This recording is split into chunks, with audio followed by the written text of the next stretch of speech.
வங்கக்கடல்ல இன்று காலை ஒரு புதிய குறைந்த காற்றழுத்த தாழ்வு பகுதி உருவானதா வானிலை ஆய்வு தெரிவித்திருந்தாங்க. அது அடுத்தடுத்த நேரங்களில் வலுப்பெறக்கூடிய வாய்ப்பு இருக்கிறதா சொல்லியிருக்கக்கூடிய சூழலில் 12 மணி நேரத்திலேயே ஆழ்ந்த காற்றழுத்த தாழ்வு பகுதியாக வலுப்பெற்றிருக்கிறது என்ற தகவலை வானிலை ஆய்வு தெரிவித்திருக்கிறாங்க. மேலும் இது தமிழ்நாட்டினுடைய வடகிழக்கு பருவமழையினுடைய தீவிரத்தன்மையை மேலும் அதிகரித்திருப்பதாக வானிலை ஆய்வு தெரிவித்திருக்கிறாங்க. கடந்த 24 மணி நேரத்தில் ராமநாதபுரத்தில் அதிகபட்சமாக 17 சென்டிமீட்டர் அளவில் மேகமலை கொட்டி தீர்த்திருக்கக்கூடிய சூழலில் மேலும் வரக்கூடிய நாட்களில் மழையினுடைய தீவிரம் அதிகரிக்கும் சொல்லியிருக்காங்க. பருவமழை எந்தெந்த பகுதிகளில் தீவிரமடைகிறது என்ற விவரங்களை வானிலையும் தெளிவாக சொல்லியிருக்காங்க. அதுவும் சிவப்பு நிற எச்சரிக்கை கொடுத்திருக்கிறாங்க. எங்கெங்க எப்போது என்னென்ன அளவில் மழை பெய்யுங்கிறத விரிவாக பார்க்கலாம்.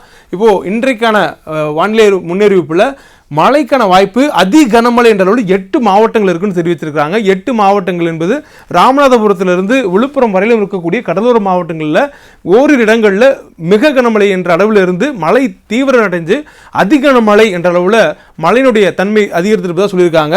நமக்கு ராமநாதபுரம், புதுக்கோட்டை, தஞ்சாவூர், திருவாரூர், நாகப்பட்டினம், மயிலாடுதுறை, கடலூர், விழுப்புரம் ஆகிய மாவட்டங்கள்லையும் புதுவை, காரைக்கால்லையும் ஓரிரு இடங்களில் இன்று அதி கனமழைக்கான வாய்ப்பு சொல்லியிருக்காங்க. அதி கனமழை அப்படின்னா 20 சென்டிமீட்டருக்கு அதிகமாக மழை பொழிவு இருக்கும். இப்போ நமக்கு மேகமழை அப்படின்னா 12 சென்டிமீட்டர்லேருந்து 20 சென்டிமீட்டருக்குள்ளாக இருக்குன்னு சொல்லிடலாம். ஆனால் அதி கனமழை அப்படின்னா 20 சென்டிமீட்டருக்கு மேலே எவ்வளவு வேண்டுமானாலும் அது பெய்யலாம். அதை குறிக்கக்கூடிய ஒரு அளவீடு இல்லை. அதனால தான் 20 சென்டிமீட்டருக்கு மேலே மழை பொழியும் பொழுது அதனை அதிக கனமழை சிவப்பு நிற எச்சரிக்கைன்னு நமக்கு ஒரு அலர்ட்டை கொடுக்குறாங்க வானிலை ஆய்வு மையம். ஸோ இந்த வகையில் 8 மாவட்டங்களுக்கு இன்றைய தினம் அதிக கனமழைக்கான எச்சரிக்கை கொடுக்கப்பட்டிருக்கிறது. கன்னியாகுமரி, திருநெல்வேலி, தூத்துக்குடி, அரியலூர், பெரம்பலூர், கள்ளக்குறிச்சி, செங்கல்பட்டு, காஞ்சிபுரம், திருவள்ளூர், சென்னை ஆகிய மாவட்டங்களுக்கு இன்றைய தினம் மிக கனமழைக்கான வாய்ப்பு கொடுத்திருக்கிறாங்க. அதாவது 20 சென்டிமீட்டர் வரையிலும் மழைப்பொழிவு ஏதேனும் ஒரு இடங்களில் இருக்கலாம் அப்படிங்கிறதுக்கான எச்சரிக்கை, ஆரஞ்சு எச்சரிக்கை கொடுக்கப்பட்டிருக்கு. அடுத்ததா மஞ்சள் நிற எச்சரிக்கை கனமழைக்கான வாய்ப்பு ராணிப்பேட்டை, திருவண்ணாமலை, திருச்சி, சிவகங்கை, விருதுநகர், மதுரை, தென்காசி ஆகிய மாவட்டங்களில் கனமழை என்ற அளவில் இன்றைய தினம் மழைக்கான வாய்ப்பை எதிர்பார்ப்பதா வானிலை ஆய்வு தெரிவித்திருக்கிறாங்க. இது பருவமழை இன்றைய தினம் மிக தீவிரமாக இருக்கக்கூடிய ஒரு வாய்ப்பு. இதற்கு அடுத்த நாட்களில் நமக்கு அப்படியே வானிலையுடைய ஒரு பெரிய மாற்றம் இருக்கிறது. ஏன்னா தென் மாவட்டங்களுக்கு இருக்கக்கூடிய மழை முழுவதுமாக வட மாவட்டங்களுக்கு மாறுவதாக ஒரு கணிப்பு வானிலை ஆய்வு தெரிவித்திருக்கிறாங்க. அதாவது நமக்கு நாளை தினம் 22ஆம் தேதி இன்று நமக்கு பார்க்கும் பொழுது 8 மாவட்டங்களுக்கு அதிக கனமழை, நாளை தினம் 4 மாவட்டங்களுக்காக அதனுடைய தீவிரத்தன்மை சுருங்குகிறது. அதுவும் வட கடலோர மாவட்டங்களில் செங்கல்பட்டு, விழுப்புரம், கடலூர், மயிலாடுதுறை ஆகிய மாவட்டங்களையும் புதுவையிலையும் நாளைய தினம் நமக்கு அதி கனமழை என்ற அளவில் மழைக்கான வாய்ப்பு இருக்குதா சொல்லியிருக்காங்க. மேலும் நாகப்பட்டினம், திருவாரூர், தஞ்சாவூர், அரியலூர், பெரம்பலூர், கள்ளக்குறிச்சி, திருவண்ணாமலை, ராணிப்பேட்டை, காஞ்சிபுரம், திருவள்ளூர், சென்னை ஆகிய மாவட்டங்களில் மிக கனமழை என்ற அளவில் மழை இருக்கக்கூடிய ஒரு வாய்ப்பு இருக்கிறதா சொல்லியிருக்காங்க. அதற்கு பிறகாக புதுக்கோட்டை, திருச்சி, சேலம், தருமபுரி, திருப்பத்தூர், வேலூர் மாவட்டங்களில் கனமழை என்ற அளவில் இருக்கும் என்று சொல்லியிருக்காங்க. 23ஆம் தேதி சென்னை, திருவள்ளூர், காஞ்சிபுரம், செங்கல்பட்டு மற்றும் ராணிப்பேட்டை ஆகிய 5 மாவட்டங்களில் மட்டும் மிக கனமழை என்ற அளவில் மழையை எதிர்பார்ப்பதா வானிலை ஆய்வு தெரிவித்திருக்கிறாங்க. அதற்கு பிறகாக நமக்கு 24ஆம் தேதி மழையினுடைய தீவிரத்தன்மை குறைந்து மேற்கு மாவட்டங்களில் மட்டும் கனமழை என்ற அளவில் பருவமழை தொடர்வதற்கான ஒரு வாய்ப்பு இருக்கிறதா சொல்லியிருக்கிறாங்க. ஏன் இந்த மாற்றம், ஏன் தொடர்ச்சியாக மழைக்கான வாய்ப்பு இருக்கிறது அப்படிங்கிறத நான் பார்க்குறோம். அதே நேரத்தில் சென்னைக்கு தொடர்ச்சியாக 3 நாட்களுக்கு மிக கனமழைக்கான வாய்ப்பு இருக்கிறதா சொல்லியிருக்காங்க. இதெல்லாம் ஏன் நடக்குது, ஏன் நமக்கு கடலோர மாவட்டங்களில் மட்டும் மழைக்கான வாய்ப்பு அப்படின்னா நமக்கு வங்கக்கடலில் உருவாகி இருக்கக்கூடிய இந்த காற்றழுத்த தாழ்வு பகுதியுடைய தாக்கம் தான் காரணம் அப்படின்னு வானிலை ஆய்வும் சொல்றாங்க. அப்படி இருக்கக்கூடிய பட்சத்தில் இது புயலா வலுப்பெறுமா?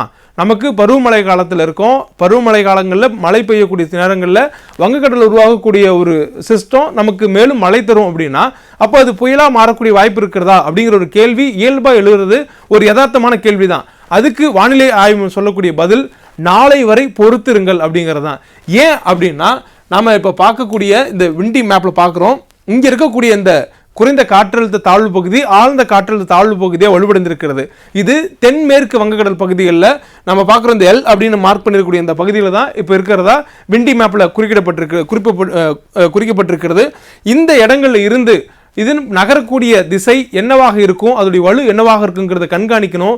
அது கணிக்கக்கூடிய நேரங்களில் அதனுடைய வலு மாறுபடுவதற்கான சாத்தியக்கூறுகள் இருக்கின்றன. இதெல்லாம் பார்த்துட்டு தான் சொல்ல முடியும்னு சொல்லியிருக்காங்க. ஏன் அப்படின்னா உதாரணத்துக்கு நமக்கு அரபிக்கடலில் ஒரு லோ ப்ரெஷர் இருக்குது. அது வெல்மார்க் லோ பிரஷர் ஆழ்ந்த காற்றழுத்த தாழ்வு பகுதியாக இருக்குது. இது என்னைக்கு உருவானது அப்படின்னா கடந்த 18ஆம் தேதி உருவானது. அரபிக்கடலில் தென்கிழக்கு அரபிக்கடல் பகுதிகளில் 18ஆம் தேதி ஒரு குறைந்த காற்றழுத்த தாழ்வு பகுதியை உருவாகி அது மேற்கு வடமேற்கு திசையில் நகர்ந்து இன்னும் அரபிக்கடல் பகுதிகளில் கடந்த 2 தினங்களாக பெரிய அளவிலான ஒரு நகர்வு இல்லாமல் ஆழ்ந்த காற்றழுத்த தாழ்வு பகுதியாகவே நிலை கொண்டிருக்கிறது. இப்போ அதே இடத்துல அங்கே மாறாமல் நிற்கக்கூடிய ஒரு சிஸ்டம் நம்ம அரபிக்கடலில் பார்க்குறோம். அதே நேரத்தில் நமக்கு வங்கக்கடலில் இப்போ உருவாகி இருக்கக்கூடியது இன்னைக்கு காலையில் 5:30 மணி அளவில் 21 அக்டோபர் 2025 காலை 5:30 மணி நிலவரப்படி தென்மேற்கு வங்கக்கடல் பகுதிகளில் ஒரு குறைந்த காற்றழுத்த தாழ்வு பகுதி உருவான 12 மணி நேரத்தில் மேலும் வலுவடைந்து ஆழ்ந்த காற்றழுத்த தாழ்வு பகுதியாக வலுவடைந்திருக்கிறது. இன்னும் வரக்கூடிய நாட்களில் குறிப்பாக நாளை தினம் இது பிற்பகலுக்குள்ளாக காற்றழுத்த தாழ்வு மண்டலமாக வலுப்பெறும் அப்படின்னு வானிலை ஆய்வு சொல்லியிருக்காங்க. இது வலுப்பெறுவதற்கு மட்டும் இல்லாமல் இது நேராக தமிழ்நாட்டினுடைய வடகடலோர மாவட்டங்கள் நோக்கி நகரும் அப்படின்னு வானிலை ஆய்வும் சொல்லியிருக்கிறாங்க. வடகடலோர மாவட்டங்கள்லாம் இப்போ இந்த பகுதியிலிருந்து இதோட மையப்பகுதி இதுவாகவோ நம்ம எடுத்துக்கொள்ளலாம். இப்போ இந்த பகுதியிலிருந்து இது சென்னை நோக்கியோ அல்லது புதுவை நோக்கியோ அல்லது ஆந்திராவை நோக்கியோ இந்த அகலத்துக்குள்ளாக அது எங்கே வேணாலும் செல்லலாம் அப்படிங்கிற ஒரு சூழல் இருக்கிறது. இப்போ இந்த மாதிரியான சூழலில் இது கரை நெருங்கக்கூடிய நேரத்தில் காற்றழுத்த தாழ்வு மண்டலமாக வலுவடையக்கூடிய வாய்ப்பு இருப்பதாகவும் வானிலை ஆய்வு சொல்லியிருக்காங்க. அப்போ அடுத்த நிலையும் போகுமா அப்படின்னா போகும், நிச்சயம். இது நாளை பிற்பகலில் காற்றழுத்த தாழ்வு மண்டலமாக வலுவடைந்ததுக்கு பிறகாக இது தொடர்ந்து வலுப்பெறக்கூடிய வாய்ப்பு கொண்டிருக்கிறது அப்படின்னு வானிலை சொல்லியிருக்காங்க. அப்படி என்ன, அப்போ கடைசியாக புயலாக தானே வரப்போகுது, ஏன்னா காற்றழுத்த தாழ்வு மண்டலம் அதுக்கப்புறம் புயல் தானே அப்படின்னா இல்லை. நடுவில் இன்னொரு ஸ்டேஜ் இருக்குது, டீப் டிப்ரெஷன் சொல்லுவாங்க, ஆழ்ந்த காற்றழுத்த தாழ்வு மண்டலம். அந்த நிலையை இது எட்டுவதற்கான வாய்ப்பும் இருக்கிறது. மேலும் இது புயலாக வலுப்பெறுவதற்கான வேறு என்ன தடைகள் இருக்குது அப்படின்னு பார்த்தோம்னா மிக முக்கியமாக 2 தடைகள் இருக்கின்றன. பிரதானமான ஒன்று, இப்போ நம்ம பார்க்கக்கூடிய இந்த சுழற்சி இங்கே இருக்கக்கூடிய தொலைவும் சென்னைக்கும் இதுக்குமான தொலைவு மட்டுமே 400 கிலோமீட்டர் தொலைவில் தான் இது நிலை கொண்டு இருக்கிறதா சொல்கிறாங்க. ஏறக்குறைய 400 கிலோமீட்டருங்கிறது அது வலுப்பெறுவதற்கு போதுமான ஒரு தொலைவு தான். ஆனால் அது சுற்றிலும் நமக்கு காற்றினுடைய போக்கை கொண்டு வந்து கொடுப்பதற்கு 3 பக்கங்கள் தான் அதுக்கு கடல் இருக்குது. மற்றொரு பக்கம் முழுவதுமாக அதுக்கு ஒரு நிலப்பரப்பு தான் இருக்குது, அதாவது நம்ம இருக்கோம். அப்போது அதுக்கு 3 பக்கம் இருந்து காற்று வரக்கூடிய வேகமும் நிலப்பரப்புலேருந்து அதுக்கு கிடைக்கக்கூடிய காற்றுடைய வேகமும் சற்று குறைவாக இருக்கும். ஸோ இதனால் இது மேலும் ஒரு தீவிர புயலாகவோ ஒரு புயலாகவோ வலுவதற்கான எளிமையான வாய்ப்பு இல்லை அப்படிங்கிறது தான் இதோடைய பிரதான காரணம். அடுத்து என்னவா இருக்கும் அப்படின்னா மிக முக்கியமான இன்னொரு காரணம் தான் அந்த அடுத்த ஒரு காரணம். அது விண்டியில் பார்த்தா நமக்கு புரியுறத விட இன்னொரு மேப்பில் பார்ப்போம். இப்போ நம்ம நியூமெரிக்கல் வெதர் ப்ரெடிக்ஷன் மாடலில் நமக்கு இந்திய வானிலை ஆய்வு கொடுக்கக்கூடியதில் பார்க்கலாம். இப்போ இது நமக்கு மழைக்கான வாய்ப்பை கொடுக்கக்கூடிய காற்றினுடைய போக்கில் கொடுக்கக்கூடிய ஒரு வரைபடம். இதில் நம்ம பார்க்குறோம், இதில் நமக்கு மழையினுடைய தன்மை, நமக்கு மழை இங்கெல்லாம் பெய்யும் அப்படிங்கிறத அவங்க மார்க் பண்ணியிருக்காங்க. நமக்கு மிக கனமழை அப்படின்னு நம்ம சொல்கிறோம். நம்ம மிக கனமழை சொல்கிற இடம், அதிக கனமழை சொல்கிற இடங்கள்லாம் இந்த காற்றுடைய போக்குக்கு ஏற்ப நமக்கு மாறுபாடுக்கு உட்பட்டது அப்படின்னு சொல்லியிருக்காங்க. இதே நேரத்தில் இதில் என்ன தடை இருக்குது ஒரு புயல் உருவாகிறதுக்கு அப்படின்னா இருக்குது. நமக்கு புயல் உருவாவதற்கான மிகப்பெரிய தடையே இங்கே இருக்கக்கூடிய அரபிக்கடலில் இருக்கக்கூடிய ஒரு சிஸ்டமும் இங்கே இருக்கக்கூடிய இந்த சிஸ்டமும் ஒன்னோட ஒன்று சேருமா அல்லது தனித்து இருக்குமா அப்படிங்கிற ஒரு கேள்வி. இவங்க 2 பேர் மட்டும் தானா அப்படின்னா இல்லை, 3ஆவதா இன்னொரு ஆள் இருக்காரு. அவர் ரொம்ப சைலண்டாக அந்தமான் கடல் பகுதிகளில் இருக்காரு, ஒரு வளிமண்டல சுழற்சியாக இருக்காங்க. இப்போ இந்த 3 நிலைகள் இருக்கிறது, 3 காரணிகள் இருக்குது. இந்த 3 காரணிகளும் ஒன்றோடு ஒன்று சேருமா அல்லது தனித்து செயல்படுமா, அதனுடைய நகர்வு, அதனுடைய வலு, இதெல்லாம் பொறுத்திருந்து பார்க்கணும். அதனால் இது நாளைக்கு மாறணும். நாளைக்கு இது காற்றில் தாழ்வு மண்டலமாக மாறினது பிறகு தனித்து ஒரு வலுப்பெறக்கூடிய வாய்ப்பு இருக்கிறதா அல்லது இங்கேருந்து நேராக கடந்து போய் நமக்கு அரபிக்கடல் இருக்கக்கூடிய குறைந்த காற்றழுத்த தாழ்வு ஆழ்ந்த காற்றழுத்த தாழ்வு பகுதியோடு சேரக்கூடிய வாய்ப்பு இருக்கிறதா அப்படிங்கிறதெல்லாம் பொறுத்திருந்து தான் பார்க்க வேண்டியது இருக்குது. இதுக்கு என்னங்க தொடர்பு இருக்குது? அது அரபிக்கடல் இருக்குது, இது வங்கக்கடல் இருக்குது, 2க்கு நடுவில் இவ்வளோ பெரிய நிலப்பரப்பு இருக்குது, எப்படி தொடர்பு இருக்கும் அப்படின்னு கேட்கலாம். நிச்சயம் இருக்குது. எடுத்துக்காட்டுக்கு இப்போ நம்ம இது பார்த்தது சர்ஃபேஸ் லெவலில் இருக்கக்கூடிய விண்டு 850 HPAன்னு சொல்லக்கூடிய ப்ரெஷர் லெவலில் இருக்கக்கூடிய ஒரு நம்ம பார்க்கக்கூடிய மேப். இதே நியூமெரிக்கல் வெதரில் நம்ம பார்க்கக்கூடியது 600 HPAல பார்க்கக்கூடிய மேப். இந்த மேப்பில் பாருங்கள், இது 600 HPAல பார்க்கக்கூடிய மேப். இந்த மேப்பில் பாருங்கள், உங்களுக்கு ரொம்ப தெளிவாக நான் காட்டுறேன். இங்கே ஒரு சுழற்சி இருக்கக்கூடிய நிலை அதாவது அந்தமான் கடல் பகுதிகளில் ஒரு வளிமண்டல சுழற்சி, அதனைத் தொடர்ந்து வங்கக்கடலில் இப்போ ஒரு ஆழ்ந்த காற்றழுத்த தாழ்வு பகுதியாக இந்த நேரம் வரைக்கும் இருக்கக்கூடிய ஒரு சிஸ்டம். அதற்கு அடுத்தபடியாக அரபிக்கடலில் ஒரு 3 நாளாக நிலை கொண்டிருக்கக்கூடிய ஒரு வெல்மார்க் லோ ப்ரெஷர் ஏரியா, அதாவது ஒரு ஆழ்ந்த காற்றழுத்த தாழ்வு பகுதி. இப்போ இந்த 3ம் இருக்கக்கூடிய சூழலில் இதற்கு இடைப்பட்ட பகுதியில் ஒரு கோடு உங்களுக்கு பார்க்க முடியும்னு நினைக்கிறேன். ஒரு காற்று இங்கெல்லாம் இருக்கக்கூடிய ஒரு பேட்டர்ன் பாருங்கள், ரொம்ப தெளிவாக இருக்குது.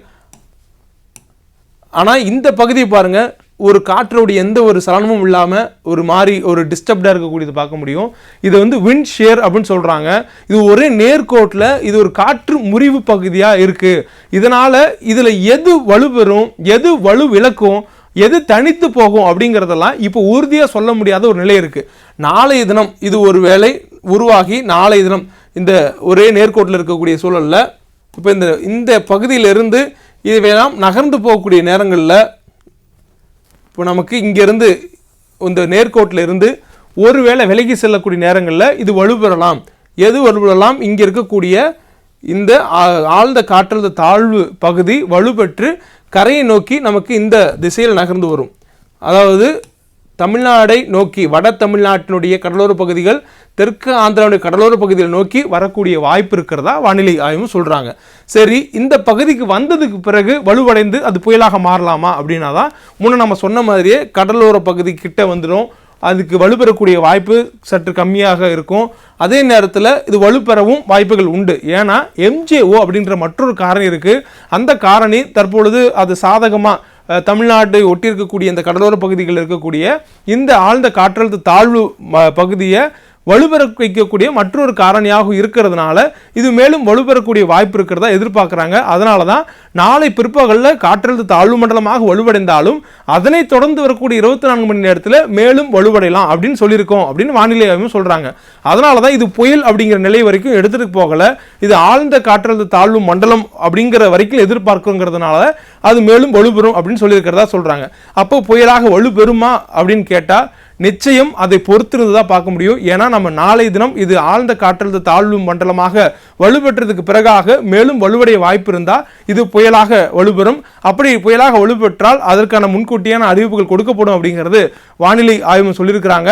அதற்கு பிறகு நமக்கு என்ன மாதிரியான வானிலை மாற்றங்கள் இருக்கும் அப்படின்னா படிப்படியாக மழையினுடைய தீவிரத்தன்மை குறையும். குறிப்பாக நமக்கு 24ஆம் தேதி வரையிலும் நம்ம முன்கூட்டியே பார்த்தது போல 24ஆம் தேதி வரையிலும் நமக்கு கனமழை தொடர்கிறது. அதற்கு பிறகாக நமக்கு படிப்படியாக மழையினுடைய தீவிரத்தன்மை குறைந்து மீண்டும் அதிகரிக்கிறது. எப்போ அதிகரிக்கிறது அப்படின்னா நமக்கு வரக்கூடிய 26ஆம் தேதி மீண்டும் ஒரு வளிமண்டல சுழற்சியினால் உருவாகி ஒரு குறைந்த காற்றழுத்த தாழ்வு பகுதி வங்கக்கடல் உருவாவதற்கான வாய்ப்பு இருக்கிறதா விண்டியில் காட்டுது. விண்டியில் அதுவும் ஒரு நம்ம பார்க்கக்கூடிய இந்த மாடலுங்கிறது ஜிஎஃப்எஸோட மாடல். இது இந்தியா வந்து பயன்படுத்தக்கூடிய ஒரு ஜிஎஃப்எஸ் மாடல். விண்டியில் இருக்கக்கூடிய இந்த வரைபடம் நமக்கு இந்த ப்ரெஷர் கிரேடியன்ட் தான் நான் சொல்கிறேன். இந்த ப்ரெஷர் கிரேடியன்ட் வந்து நமக்கு பாருங்கள் 1004, 1006, 998 அப்படின்னு காட்டக்கூடியது வந்து இதோடைய வலுவை காட்டுது. நமக்கு இதனுடைய ப்ரெஷர் கிரேடியன்ட்டோடைய டிஃப்ரென்ஸில் பார்க்குறோம். இது ஒரு புயல் அப்படிங்கிற அளவுக்கு கூட போகலாம் அப்படிங்கிறத விண்டியில் நம்ம இப்போ பார்க்கக்கூடிய தரவாக இருக்குது. இதே நம்ம ஜிஎஃப்எஸ் இது ECMWF மாடலில் பார்த்தோம் அப்படின்னா முற்றிலும் மாறுபட்ட ஒரு தரவை காட்டுது. அதே 26ஆம் தேதி நமக்கு வெறும் ஒரு சுழற்சியாக, ஒரு வளிமண்டல சுழற்சியாக அல்லது அதிகபட்சமாக ஒரு லோ ப்ரெஷராக இருக்கக்கூடிய வாய்ப்பு தான் ECMWF மாடல் காட்டுது. ஸோ ஒவ்வொரு மாடலுக்குமான வேறுபாடு இருக்கக்கூடிய சூழலில் அடுத்து வரக்கூடிய நாட்களில் ஒரு காற்றழுத்த தாழ்வு பகுதி உருவாகுமா அப்படிங்கிறத பொறுத்திருந்து தான் நம்ம பார்க்கணும். இது அனைத்துமே காலத்தினுடைய கைகள்லையும் இதனுடைய நகர்வுகளுடைய கைகளிலையும் தான் இருக்குது. ஸோ நம்ம பொறுத்திருந்து பார்த்தா தான் புயல் வருமா இல்லையாங்கிற சொல்ல முடியும்னு வானிலை ஆய்வும் தெளிவாக விளக்கியிருக்கிறாங்க. அதே நேரத்தில் நமக்கு கனமழைக்கான எச்சரிக்கை கொடுக்கப்பட்டிருக்கிறதுனால தாழ்வான பகுதிகளில் இருக்கக்கூடிய நீர்நிலைகளை ஒட்டி தாழ்வான பகுதியில் இருக்கக்கூடியவர்களுக்கு அரசு கொடுக்கக்கூடிய எச்சரிக்கைகளை முன்கூட்டியே கேட்டு அதன் அடிப்படையில் தயாராக இருப்பதற்கும் எச்சரிக்கைகள் கொடுக்கப்பட்டிருக்கிறது. இப்போ தொடர்ந்து பருவமழை தீவிரமாக இருக்கக்கூடிய காரணங்களால் அனைவரும் எச்சரிக்கையுடன் இருக்க வேண்டும் அப்படின்னும் வானிலை ஆய்வையும் ஒரு பொதுவான எச்சரிக்கையும் கொடுத்திருக்கிறாங்க.